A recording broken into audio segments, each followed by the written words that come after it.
भगवान श्री कल्कि अवतार और भगवान शिव से भी कैसे अलग है श्री कृष्ण का विराट रूप। आखिर वो कौन सी चीज है जो श्री कल्कि अवतार और भगवान शिव से भी श्री कृष्ण के विराट रूप को अलग करती है। तो दोस्तों आइए इस वीडियो में हम लोग इस बारे में जानते हैं कि क्या कल्कि अवतार और भगवान शिव से भी बड़ा है भगवान श्री कृष्ण का विराट रूप। श्री कृष्ण जिन्हें भगवान विष्णु का ही अवतार कहा जाता है, इसी के साथ उन्हें ईश्वर का साक्षात रूप भी बताया जाता है, क्योंकि महाभारत में अर्जुन की शंका दूर करने के लिए उन्होंने ही विराट रूप दिखाया था, जिसको देखने के बाद ही अर्जुन भी सृष्टि रचना और भगवान के अस्तित्व के बारे में समझ पाए थे। लेकिन ये सुनने में जितना साधारण लगता है उतना है नहीं। आखिर श्री कृष्ण का वो विराट रूप क्या था जिसने अर्जुन की भी आंखें खोल दी थी? क्या सच में श्री कृष्ण ने खुद का ही आकार बड़ा करके दिखाया था? क्या विराट रूप भगवान कल्कि और भगवान शिव से भी बड़ा है? आखिर क्या है विराट रूप का सच? आज इसी के बारे में हम आपको पूरी जानकारी देने वाले हैं। तो दोस्तों वीडियो को लाइक कीजिएगा और चैनल को सब्सक्राइब करना बिल्कुल ना भूलें। महाभारत, जिसे इतिहास का सबसे बड़ा युद्ध कहा जाता है, जिसमें कई उतार चढ़ाव दिखाए गए हैं, जिसमें युद्ध का कारण भी एक ही परिवार को बताया गया है। इसी के कारण अर्जुन के मन में भी अपने ही परिवार के विरुद्ध युद्ध लड़ने की शंका थी, लेकिन भगवान श्री कृष्ण ने अर्जुन के इस शंका को भी दूर कर दिया और इसके लिए उन्होंने अर्जुन को विराट रूप दिखाया। और इसके बाद ही अर्जुन को सत्य और असत्य की पहचान हुई।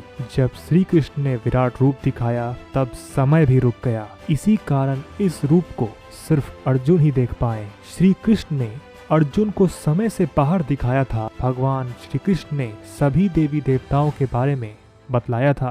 विराट रूप में अर्जुन को हर देवी देवता और भगवान का एहसास हुआ था। इसी कारण महाभारत के अनुसार विराट रूप ही परम सत्य है। लेकिन आपके मन में ये सवाल जरूर ही उठता होगा कि आखिर वो विराट रूप क्या था और वो कैसा था। इसका जवाब हमें वेदों से लेकर पुराणों में भी मिलता है, लेकिन हमें इसके जवाब की संरचना को समझना पड़ेगा।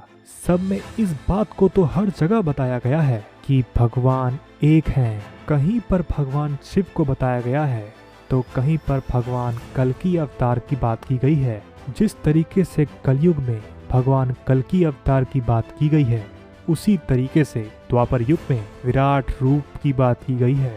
इस तरीके से अगर मॉडर्न फिलॉसफी से समझें तो जिस तरीके से एक ही वस्तु के कई नाम होते हैं, वैसे ही निराकार भगवान को अलग अलग पुराण में अलग अलग नाम दिया गया है।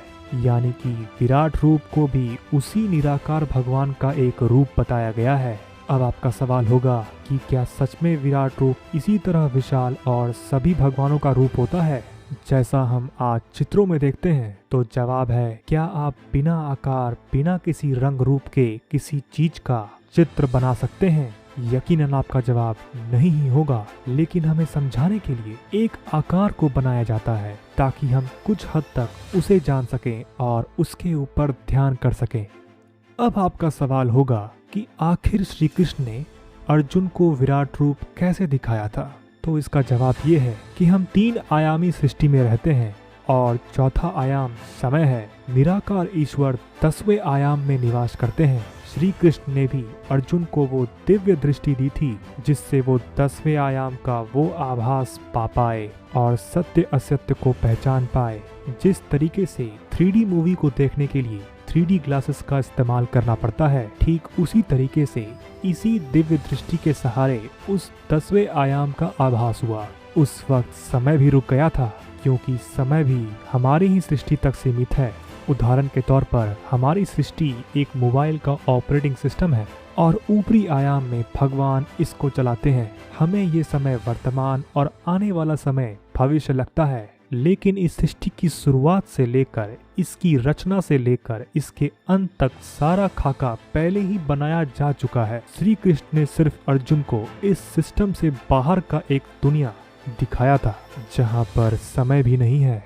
जैसे एक 3 घंटे की मूवी हमें वर्तमान लगता है, लेकिन वो मूवी पहले ही बनाई जा चुकी है। हमें बस उसके चलने पर ऐसा लगता है कि जैसे मानो ये वर्तमान में हो रहा हो। इसी तरीके से जब अर्जुन को सिस्टम का एहसास हुआ कि जिस भौतिक दुनिया को वो परिवार और सच मान रहे थे, असल में वो माया थी।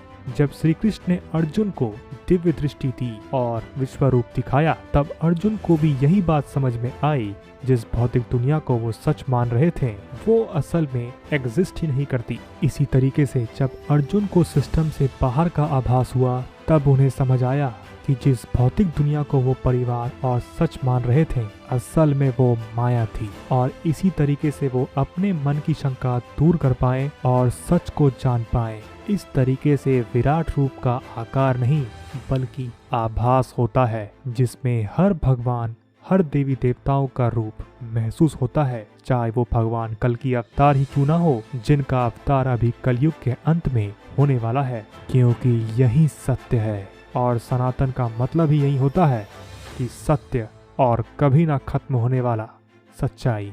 दोस्तों, वीडियो को लाइक कीजिएगा, शेयर कीजिएगा अपने दोस्तों के साथ, चैनल सब्सक्राइब कीजिए हिंदू धर्म के बारे में ऐसी ही रोमांचक चीजों के बारे में जानने के लिए। तब तक के लिए बहुत बहुत धन्यवाद।